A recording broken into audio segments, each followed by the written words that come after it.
Assalamualaikum warahmatullahi wabarakatuh.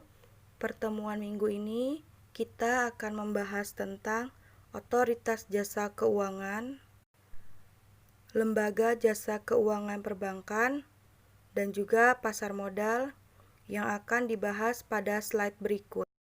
Otoritas Jasa Keuangan, pengertian OJK, adalah lembaga negara yang dibentuk berdasarkan Undang-Undang Nomor 21 Tahun 2011 yang independen dan bebas dari campur tangan pihak lain, yang mempunyai fungsi, tugas, dan wewenang pengaturan, pengawasan, pemeriksaan, dan penyidikan terhadap keseluruhan kegiatan di dalam sektor jasa keuangan. Ada beberapa tujuan otoritas jasa keuangan.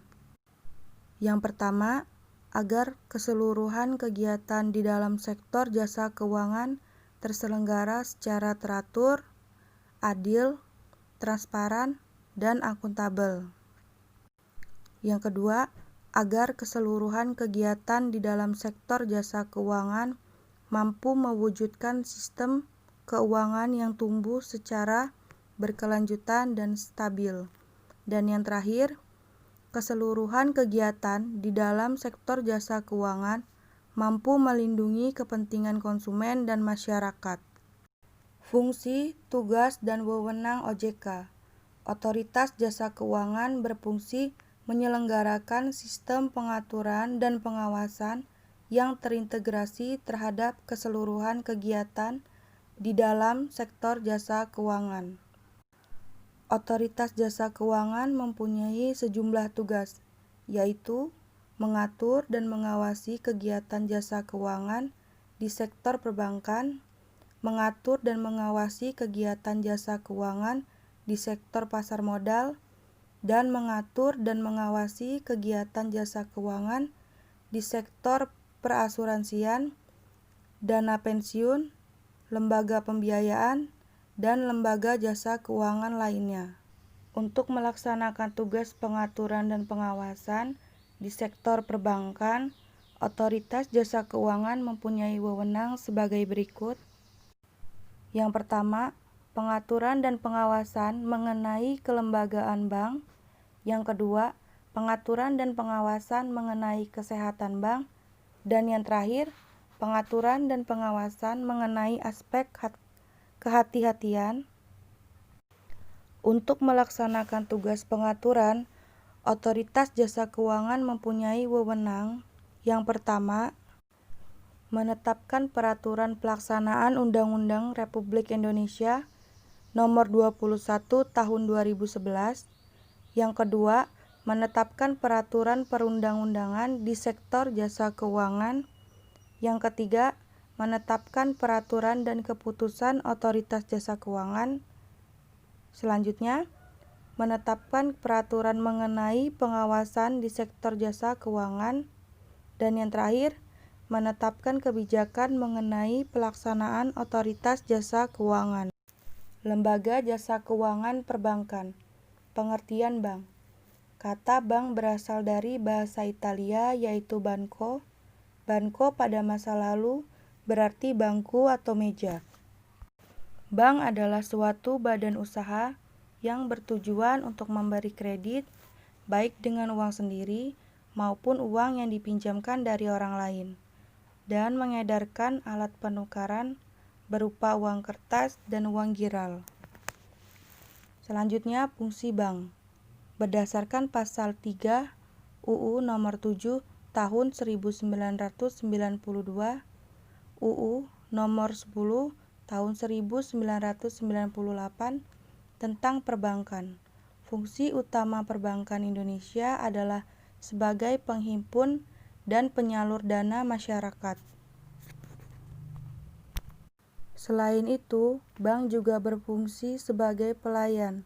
Berdasarkan ketiga fungsi utama bank di atas, maka dapat dikatakan bahwa fungsi bank tersebut adalah sebagai lembaga perantaran keuangan dan sebagai agen pembangunan.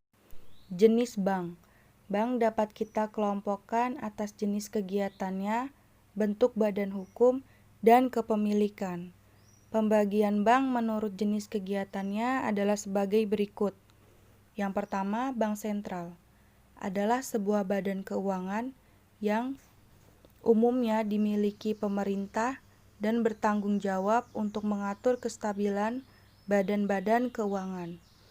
Yang kedua, bank umum, yaitu bank yang melaksanakan kegiatan usaha secara konvensional atau berdasarkan prinsip syariah yang dalam kegiatannya memberikan jasa dalam lalu lintas pembayaran. Yang ketiga, Bank Pengkreditan Rakyat atau BPR, yaitu bank yang menerima simpanan dari masyarakat hanya dalam bentuk deposito berjangka, tabungan, atau bentuk lainnya dan memberikan pinjaman kepada masyarakat. Prinsip kegiatan usaha bank. Dalam menjalankan kegiatan usahanya, perbankan berpegang pada beberapa prinsip. Yang pertama, prinsip kehati-hatian. Yang kedua, prinsip kepercayaan. Yang ketiga, prinsip kerahasiaan. Dan yang terakhir, prinsip mengenal nasabah. Selanjutnya, produk dan jasa perbankan. Produk perbankan. Aliran dana dari masyarakat yang masuk ke bank disebut kredit pasif, karena uang tersebut tersimpan di bank. Sebaliknya, dana yang digunakan masyarakat untuk kegiatan produktif disebut kredit aktif. Kredit pasif. Jenis kegiatan bank dalam penghimpunan dana dari masyarakat adalah sebagai berikut. Giro adalah simpanan atau tabungan dari nasabah di bank yang dapat digunakan sebagai alat pembayaran. Yang kedua, tabungan berjangka adalah sejumlah uang yang disimpan oleh nasabah di bank dengan jangka waktu penarikan yang telah ditentukan. Yang ketiga, tabungan adalah simpanan nasabah di bank yang penarikannya dananya dapat dilakukan setiap saat sesuai dengan ketentuan yang ditetapkan. Yang terakhir, deposit automatic rollover adalah suatu jenis deposito yang jika uangnya tidak diambil sampai dengan waktu jatuh tempo, deposito langsung diperpanjang dan bunganya langsung dihitung secara otomatis. Selanjutnya, kredit aktif. Dana yang diberikan bank pada masyarakat untuk berbagai tujuan disebut kredit aktif. Jenis kredit aktif adalah sebagai berikut. Yang pertama, kredit rekening koran adalah kredit yang diberikan sesuai dengan kebutuhan. Yang kedua, kredit reimburse adalah pinjaman yang diberikan suatu bank kepada nasabah dengan cara membayar harga pembelian suatu barang. Yang ketiga, kredit aspek adalah kredit yang diberikan bank dengan cara menandatangani aspek yang ditarik oleh nasabah. Jasa perbankan. Selain memberi kredit kepada masyarakat dengan uangnya sendiri atau dana yang telah dihimpun dari masyarakat, bank juga menjual atau melakukan kegiatan yang dapat menghasilkan. Di antaranya adalah sebagai berikut. Yang pertama, jual beli valuta asing. Yang kedua, jasa penyimpanan. Yang ketiga, pengiriman atau transfer uang. Yang keempat, pemberian jaminan. Yang kelima, menawarkan kartu kredit. Yang keenam, menyediakan cek perjalanan. Yang ketujuh, melaksanakan penagihan piutang untuk nasabahnya. Yang kedelapan, menyediakan ATM. Dan yang terakhir, menyediakan kartu kredit. Lembaga Penjamin Simpanan atau LPS. LPS merupakan suatu lembaga independen yang berfungsi menjamin simpanan nasabah penyimpanan dan turut aktif dalam memelihara stabilitas sistem perbankan sesuai dengan kewenangannya. LPS mulai beroperasi secara penuh sejak tanggal 22 September 2005. 12 bulan setelah UU LPS diundangkan tanggal 22 September 2004. LPS dapat mengembalikan simpanan nasabah dengan jumlah sesuai ketentuan. apabila bank tersebut menjadi bank gagal.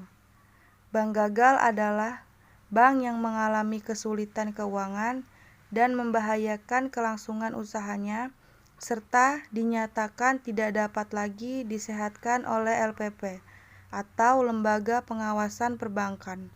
Dalam menjalankan fungsinya, lembaga penjamin simpanan mempunyai tugas.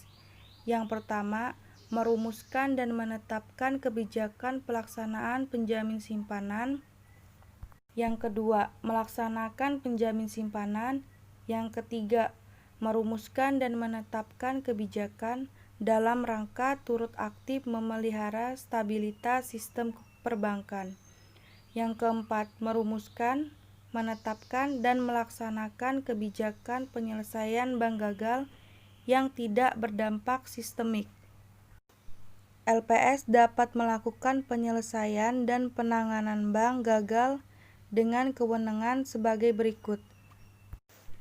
Yang pertama, mengambil alih dan menjalankan segala hak dan wewenang pemegang saham. Yang kedua, menguasai dan mengelola aset dan kewajiban bank gagal yang diselamatkan. Yang ketiga, meninjau ulang, membatalkan, mengakhiri, atau mengubah setiap kontrak yang mengikat bank gagal yang diselamatkan dengan pihak ketiga yang merugikan bank.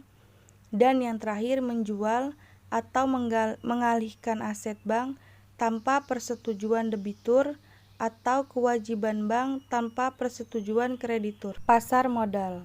Pengertian pasar modal. Pasar modal yang sering disebut sebagai bursa efek adalah pasar tempat bertemunya permintaan dan penawaran dana-dana jangka panjang dalam bentuk penjualan dan pembelian surat-surat berharga. Peranan pasar modal. Secara umum, peran pasar modal adalah sebagai berikut. Yang pertama, pasar modal dipandang sebagai sarana penambah modal bagi badan usaha. Yang kedua, pasar modal dipandang sebagai sarana pemerataan pendapatan. Yang ketiga, pasar modal dipandang sebagai sarana peningkatan kapasitas produksi. Yang keempat, pasar modal dipandang sebagai sarana penciptaan kesempatan kerja. Yang kelima, pasar modal dipandang sebagai sarana peningkatan pendapatan negara. Dan yang terakhir, pasar modal dipandang sebagai indikator perekonomian negara. Lembaga penunjang pasar modal. Ada beberapa lembaga penunjang pasar modal di Indonesia, yaitu sebagai berikut. Yang pertama, Bapepam. Lembaga ini dibentuk dalam rangka untuk mengawasi kegiatan pasar modal di Indonesia. Bapepam adalah singkatan dari Badan Pengawasan Pasar Modal. Selanjutnya yaitu Bursa Efek. Bursa Efek merupakan institusi yang melakukan kegiatan perdagangan surat-surat berharga. Di Indonesia terdapat 2 bursa efek, yaitu Bursa Efek Jakarta dan Bursa Efek Surabaya. Selanjutnya, akuntan publik. Akuntan publik berperan dalam memeriksa laporan keuangan perusahaan yang akan menerbitkan surat berharga atau perusahaan yang sudah terdaftar di Bursa Efek dan memberikan pendapat terhadap laporan keuangan. Selanjutnya yaitu underwriter, perusahaan yang akan menerbitkan saham atau obligasi berharap seluruh surat berharga yang diterbitkan laku terjual. Mekanisme transaksi di pasar modal. Jual beli di Bursa Efek hanya dapat dilakukan pialang, yaitu wakil perusahaan efek yang resmi menjadi anggota bursa. Pialang akan melakukan transaksi atas dasar order atau amanat dari investor, baik untuk menjual maupun untuk membeli. Pialang dapat juga memberikan anjuran atau nasihat sehubungan dengan rencana investasi pemodal. Atas jasanya itu, investor wajib membayar biaya komisi kepada pialang. Sebelum investor melakukan jual beli di Bursa Efek, investor harus membuka rekening di suatu atau beberapa perusahaan efek. Selanjutnya yaitu prinsip kegiatan usaha. Prinsip kegiatan usaha. Di semua bursa berlaku prinsip good delivery. Maksudnya adalah setiap efek yang diperdagangkan adalah efek-efek yang siap diserahkan. Hal yang sama juga berlaku bagi penjual. Ada jaminan bahwa penjual akan mendapatkan hasil dari penjualannya. Disebut dengan istilah good fund. Telah menjamin semua transaksi yang terjadi di bursa efek sehingga kegagalan untuk melakukan kedua prinsip di atas tidak akan terjadi.